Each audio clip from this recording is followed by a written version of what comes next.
بسم اللہ الرحمن الرحیم۔ آج کل سیلاب آیا ہوا ہے خیبر پختونخوا میں، بارشوں سے بھی بہت زیادہ نقصان ہوا ہے۔ جب بھی کوئی ایسا موقع ہوتا ہے اس وقت میں یہ بحث شروع ہو جاتی ہے کہ یہ عذاب ہے یا کیا ہے۔ بہت سارے دیندار لوگ اس پہ اصرار کرتے ہیں کہ یہ عذاب ہے، اللہ تعالیٰ کی طرف سے گرفت ہے، اور جو سیکولر طبقہ ہے دوسرا وہ کہتے ہیں نہیں ہے اللہ کا عذاب نہیں بلکہ یہ مس مینجمنٹ ہے۔ تو یہ سوچنے کی بات ہے کہ مس مینجمنٹ بھی تو گناہ ہے نا۔ اللہ تعالیٰ کی طرف سے جو گرفت ہوتی ہے، جو عذاب آتا ہے، ما اصابکم من مصیبت فبما کسبت ایدیکم ویعفو عن کثیر، جو بھی تم پر گرفت ہوتی ہے، مصیبت آتی ہے اللہ تعالیٰ کی طرف سے، تو یہ تمہارے اپنے ہاتھ کے کمائے ہوئے حرکتیں ہوتی ہیں، گناہ ہوتی ہیں، جس کی وجہ سے ویعفو عن کثیر، اللہ تعالیٰ بہت کچھ معاف فرما دیتے ہیں۔ یہ بہت تھوڑا سا ہے، لیذیقہم بعض الذی عملوا، بعض گناہوں کی سزا اللہ تعالیٰ دیتے ہیں، لعلہم یرجعون، تاکہ لوگ واپس آ جائیں۔ ایک تو یہ کہ اس بحث میں پڑھنے کی بجائے گناہوں سے توبہ کرنا چاہیے، اور گناہوں کی جو توبہ ہوتی ہے اس کے 3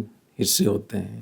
3 چیزیں جب اکٹھی ہوں گی تو اس کو توبہ کہیں گے۔ اگر کوئی ایک چیز بھی شرط بھی غائب ہوگی تو وہ توبہ نہیں کہلائے گی۔ سب سے پہلی بات یہ کہ صدق دل سے آدمی اس گناہ سے توبہ کرے، چاہے وہ حقوق اللہ سے تعلق ہو، حقوق العباد سے تعلق ہو، مس مینجمنٹ ہو، یا اور کوئی شخصی گناہ ہو، تو خالص توبہ، جس کو قرآن مجید میں توبۃ النصوحہ کہا، یا الذین آمنوا توبوا الی اللہ توبۃ النصوحہ۔ دوسری یہ کہ جو سابقہ نقصان کیا ہے اس کی تلافی کرے، کسی کا حق دبایا ہے، کسی کی زمین کو غصب کیا ہے، اس میں مکان بنایا ہے، ناجائز قبضہ کیا ہے، ناجائز سوسائٹی بنائی ہے، پیسے لے کر NOC دی ہے، رشوت لے کر لوگوں کا کام کیا ہے، اقربا پروری کی ہے، یہ سب گناہ ہیں، اور یہ گناہ کبائر ہیں، کبیرہ گناہ ہیں سارے۔ اس کی تلافی کرے، اور اگر تلافی کا بندوبست نہ ہو تو یہ عزم مصمم کرے کہ جیسی میرے پاس گنجائش ہوگی تو میں اس کی تلافی کروں گا، اس کا حق ادا کروں۔ اور تیسری شرط یہ کہ آئندہ سے بچنے کے لیے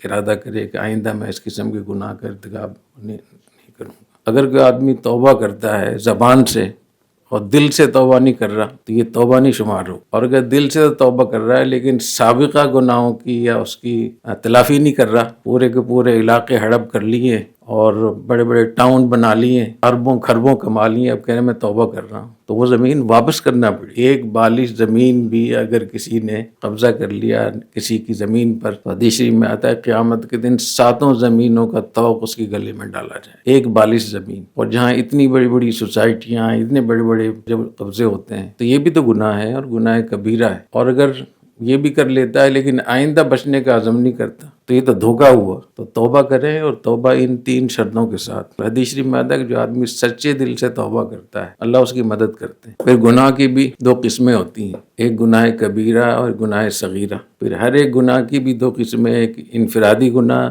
شخصی گناہ، اور ایک اجتماعی گناہ۔ تو جتنے بھی حقوق العباد سے متعلق جو گناہ ہیں سارے کے سارے کبائر ہیں، سارے کے سارے، اس میں صغیرہ کوئی بھی نہیں ہے۔ خاص طور پہ زمینوں کے حوالے سے، اقربا پروری کے حوالے سے، قبضوں کے حوالے سے، کرپشن کے حوالے سے، رشوت کے حوالے سے، اپنے ذمہ داریاں ادا نہ کرنے کے حوالے سے، یہ ساری مس مینجمنٹ ہی ہے نا ساری یہ۔ تو زیادہ تر جو جن کا تعلق حقوق العباد سے ہے وہ کبیرہ زیادہ ہے۔ پھر جو کبیرہ جن کا حقوق اللہ سے تعلق ہے اللہ تعالیٰ اس کو معاف فرما سکتے ہیں، اللہ تعالیٰ بہت سارے اس کے لیے وہ ہیں کہ اللہ تعالیٰ معاف فرما دیتے ہیں، لیکن بندے جب تک اپنا حق معاف نہیں کریں گے تو اللہ بھی معاف نہیں کرے۔ تو یہ جو بات ہم کہتے ہیں کہ گناہ کی وجہ سے عذاب آتے ہیں، اور گناہ کے ہم نے مخصوص چیزوں کو ہم نے گناہ سمجھ لیا ہے۔ اگر کسی بڑے عہدے پر کوئی آدمی ہے اور وہاں جو چاہے منمانی کرتے اس کو ہم گناہ نہیں سمجھتے۔ جتنے بھی ہڈ حرامی ہے، حرام خوری ہے، کرپشن ہے، بدعنوانی ہے، غلط بیانی ہے، جھوٹ ہے، عہد شکنی ہے، وعدہ خلافی ہے،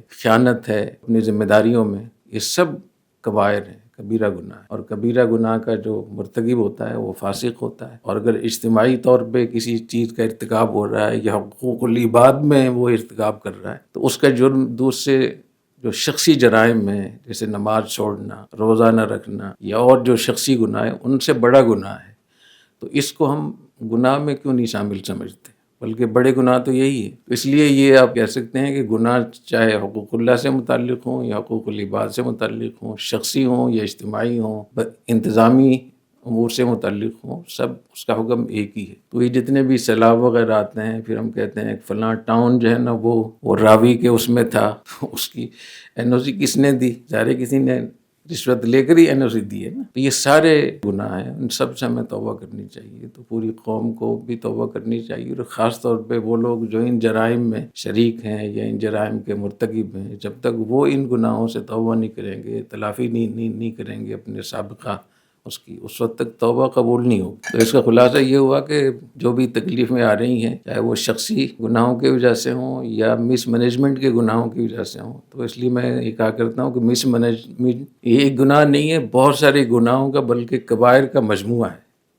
اس سے گناہوں کے پھاٹک کھل جاتے ہیں، اور اس بات کو ہم کثرت سے کریں تاکہ جو لوگ اس قسم کی حرکتیں کرتے ہیں اس کی وجہ سے پورا ملک کس عذاب میں مبتلا ہے، کتنا نقصان ہو رہا ہے، جانی نقصان ہو رہا ہے، مالی نقصان ہو رہا ہے. تو اپنے گناہوں سے توبہ استغفار کرنا، اور خاص طور پہ ایسے موقع میں جب کہ ہر طرف مشکلات ہیں، مصائب ہیں، تو بجائے توبہ کرنے کے اس بحث میں لگے ہوئے ہیں، وہ اس کے پیچھے بھی لاگ کر رہا ہے، اس کے پیچھے بھی لاگ کر رہا ہے. پھر توبہ استغفار کرنی چاہیے. اللہ تعالیٰ ہمیں معاف فرمائے. اور جتنے بھی لوگ اس سطح پر پہنچتے ہیں حکومت میں، عہدوں پہ، ان کو پہنچاتا کون؟ ہم ہی لوگ پہنچاتے ہیں نا. ووٹ کون دیتا ہے ان کو؟ ہم لوگ ووٹ دیتے ہیں، نعرے ہم لوگ ان کے مارتے ہیں. تو ان کے گناہوں میں ہم بھی شریک ہیں، لہٰذا اجتماعی طور پہ پوری قوم کو توبہ استغفار کرنا چاہیے. اللہ تعالیٰ عمل کرنے کی توفیق عطا فرمائے.